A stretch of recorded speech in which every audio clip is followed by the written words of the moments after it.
location also has an address, and let us assume the address of this memory location is 23321. Fine. Now, if I declare a pointer, say I declare a pointer, an integer pointer p, and somewhere in the program I assign, somewhere in the program I assign, see, somewhere during the course of execution of program, I am assigning the address of A to that variable P. Fine. What am I doing? I am assigning the address of this. I am assigning P. The value of A is being assigned here.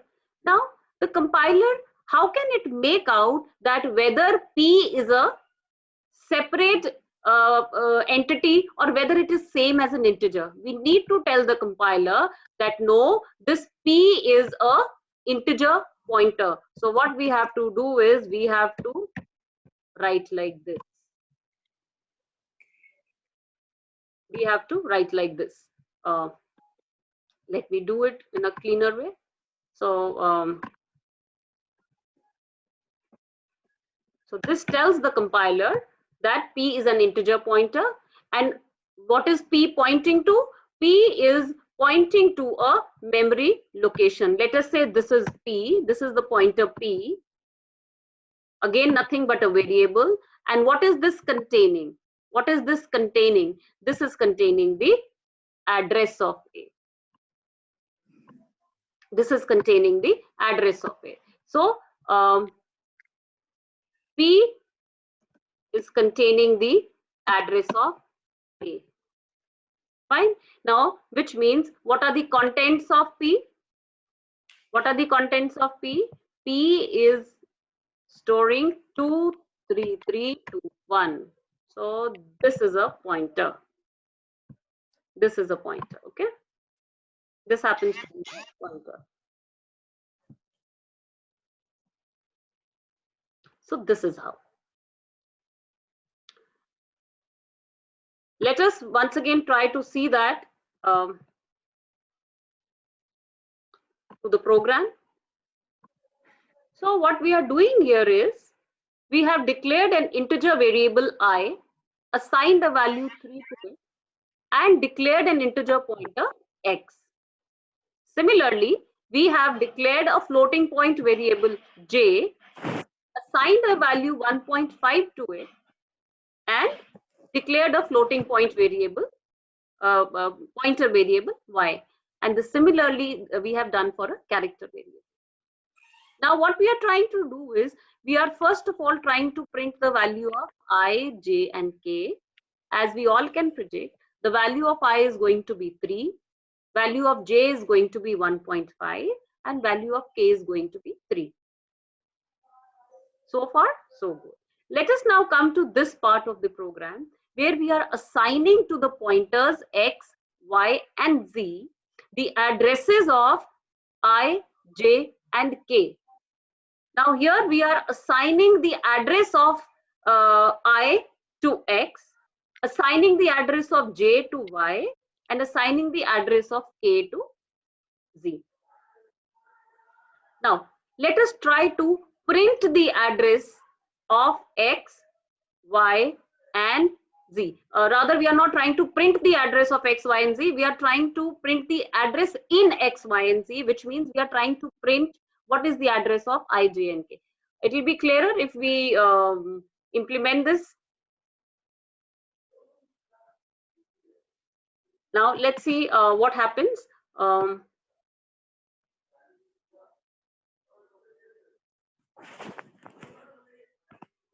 Let us declare an integer variable I and assign a value 3 to it.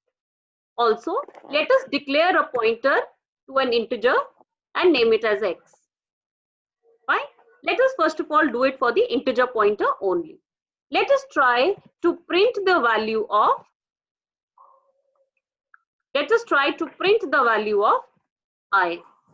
Okay. So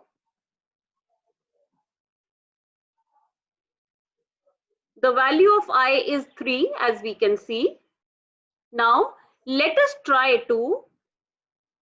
now try to store the address of this variable I in the pointer X. So X is equal to address of I. Fine. Let us now try to print the address of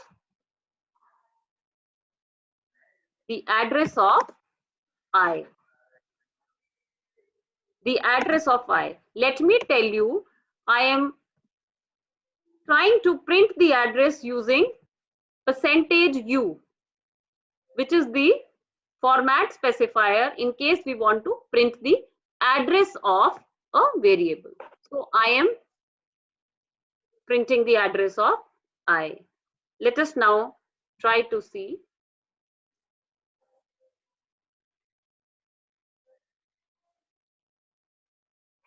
It says the address of the value of I is 3, and it is asking for a different format specifier, though it gives the address of I as this big number. This is the memory location at which the value 3 is stored. That is the address of I. Let us now come back to our program and see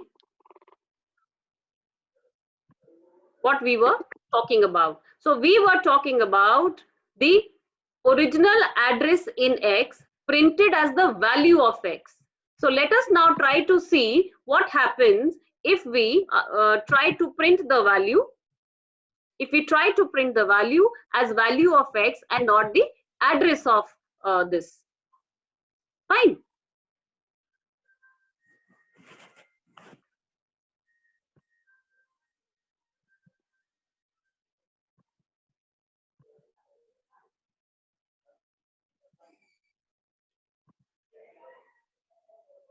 We will continue from here again.